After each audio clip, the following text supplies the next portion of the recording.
Welcome students. आज हम पढ़ने जा रहे हैं क्लास 10th की इंग्लिश सब्जेक्ट की वर्कशीट नंबर 24 जो 29 अगस्त 2020 के लिए है और ये सेंड की है आपको director of education and GNCT of Delhi ने। यहाँ पे आपको अपनी क्लास के साथ साथ सेक्शन भी लिखना है। नेम ऑफ द स्टूडेंट यहाँ आएगा, name of the class teacher यहाँ आएगा। आज का जो टॉपिक है वो है अनसीन पोएम। जैसे अनसीन पैसेज होते हैं इसी तरह से अनसीन पोएम भी आपके पेपर में आती है। पोएम को पढ़ के आपको क्वेश्चंस के आंसर देने होते हैं। सेक्शन ए में आएगा, ये रीडिंग कॉम्प्रिहेंशन कहलाता है। तो आज की जो पोएम है वो ली गई है रविंद्रनाथ टैगोर से। रविंद्रनाथ टैगोर ने लिखी है और इस पोएम का नाम है पेपर बोट्स। ठीक है, तो आपको इस पोएम को पढ़ना है, उसके आज जो क्वेश्चंस हैं उनको आंसर करना है। पेपर बोट आप कब बनाते हैं बच्चों? बारिश के मौसम में ही बनाते हैं ना, जब पानी भरा था जो स्टीम चल रही होती है उसमें से उसको और वहां बना के उसको छोड़ देते हैं जो पानी बह रहा होता है। कितना मजा आता है आपको पेपर बोट बनाने में। चलिए देखते हैं रविन्द्रनाथ टैगोर जी ने क्या लिखा है इसके बारे में। यह है पोएम का नाम paper boats. Day by day I float my paper boats one by one down the running stream. हर रोज मैं अपनी जो पेपर बोट है उसको तैराता हूँ, जो पानी बह रहा है उसमें मैं अपनी बोट को एक एक करके तैराता हूँ हर रोज। In big black letters I write my name on them and the name of the village where I live. और एक ब्लैक लेटर से, ब्लैक कलर से वो लिख देता है अपनी बोर्ड के ऊपर, अपना नाम लिख दे और अपने गांव का एड्रेस लिख देता है। I hope that someone in some strange land will find them and know who I am. और क्यों लिखता है वो अपना नाम और गांव का नाम? ताकि जो जहाँ पे भी वो बोट जाएगी स्ट्रेंज लैंड पर, मतलब जिस जगह को वो नहीं जानता उस जगह पे जाएगी, तो जिसको वो मिलेगी तो वो जान जाएगा ये बोट किसकी है और वो कौन है। I load my little pots with tulip flowers from our garden। और मैं अपनी जो बोट है उसे किससे भर देता हूँ? ट्यूलिप फ्लावर्स से भर देता हूँ। अब ट्यूलिप फ्लावर्स क्या होते हैं देखे आपने सभी ने? चलिए मैं बता देती हूँ। ये है आपके ट्यूलिप फ्लावर, ठीक है, ऐसे होते हैं। रेड कलर की इनकी डंडी होती है, पीछे से देखो यहाँ से दिख रहा होगा आपको रेड कलर की, तो ये ट्यूलिप फ्लावर है।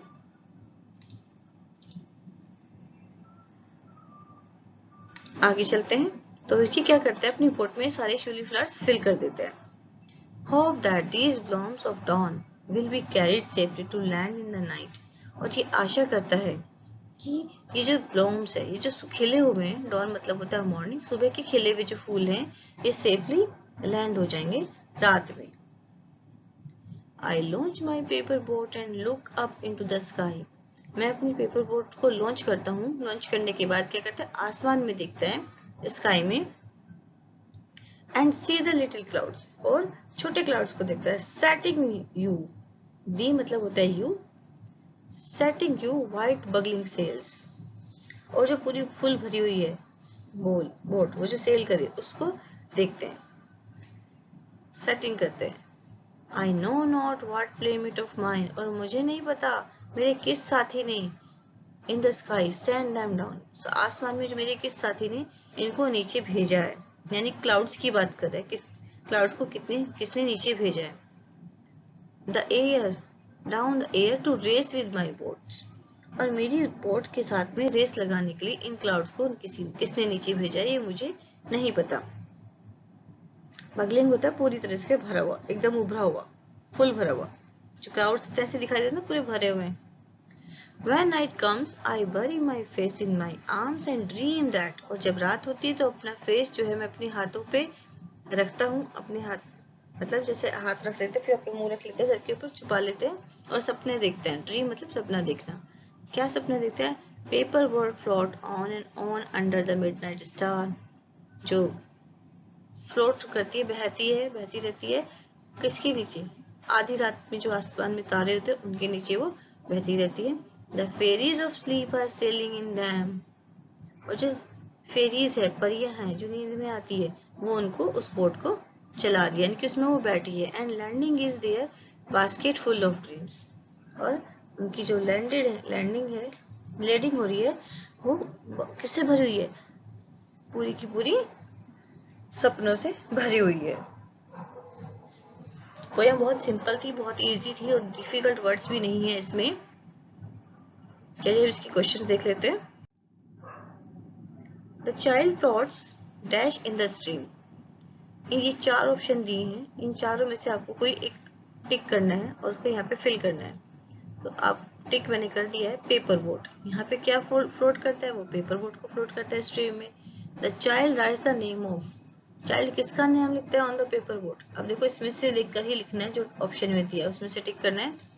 पीछे हमने पोएम में पढ़ा था कि वो अपना नाम भी लिखता है और गांव का नाम लिखता है, लेकिन यहाँ पे सिर्फ ऑप्शन में विलेज दिया हुआ है, तो आप यहाँ पे विलेज लिखेंगे।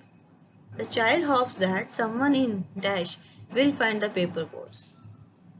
चाइल्ड आशा करता है कि कोई कहाँ पे मिल जाएगी उसे वोटर, ऐसी जो पेपर बोट है किसे मिलेगी, स्ट्रेंज लैंड पर मिलेगी किसी को। तो यहाँ पे स्ट्रेंज लैंड आएगा थर्ड में। फोर्थ देखते हैं। The child fills dash flowers in the paper boat. कौन सी फ्लावर को भरता है, श्यूली। श्यूली जो फ्लावर है उसको अपनी पेपर बोट में भर देता है। Dash in the sky will set the sails for boat according to the child. Child के हिसाब से कौन सेटिंग करता है बोट की सेलिंग, क्लाउड्स। क्लाउड्स है ना, किसके साथ रेस लगा रहे हैं वो। 6 when the night comes the child wants the paper boats to float under. जब रात आती है तो वो क्या चाहता है कि उसकी जो बोट है वो किसके नीचे फ्लोट करे, बहे, स्टार्स के नीचे। स्टार्स आ जाएगा इसमें। 7 देखिए। According to the child, dash paper boats are sailing in his paper boat. यहाँ पे according to ये इसके ऑप्शन ये हैं, तो क्या है, कौन सेल कर रहा था, कौन चला रहा था उसकी नाव को, फेरीज, परियां चला रही होती हैं। तो according to the child, fairies are sailing in his paper boat, वो उसकी बोट में बैठी होती हैं। 8th नंबर देखते हैं। The title of the poem is paper boats. ये तो ऊपर ही लिखा था पोएम के ऊपर ही, पेपर बोट है इसका नाम। A word from the poem that means the same as things carried in a ship.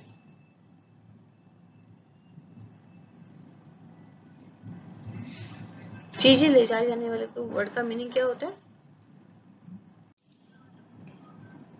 9 का आंसर हो जाएगा डी, लेडिंग। लेडिंग का मतलब होता है जहाज में चीजें भरकर ले जाना, ठीक है। तो डी पे टिक करेंगे आप। 10 देखिए। In which season do you think the child is floating the paper boat. आपको क्या लगता है कि कौन से सीजन की बात में कर रहा है जिसमें पेपर बोट को वो फ्लोट कर रहे हैं। तो कौन से सीजन में पानी बहता है, रेनी सीजन। तो आप यहाँ पे सी पर टिक कर देंगे, रेनी सीजन। तो आपको आज की वर्कशीट समझ में आ गई होगी। आज की वर्कशीट का टॉपिक था अनसीन पोएम। जैसे अनसीन पैसेज होता है ऐसे ही अनसीन पोएम है। तो ये वीडियो आपको समझ आ गई होगी, समझ आ गई है और अच्छी लगी होगी तो इसे लाइक करें, शेयर करें और जिसने इस चैनल को अभी तक सब्सक्राइब नहीं किया है वो इसे सब्सक्राइब कर दें। मिलते हैं एक और नई वीडियो के साथ, तब तक के लिए थैंक यू स्टूडेंट्स।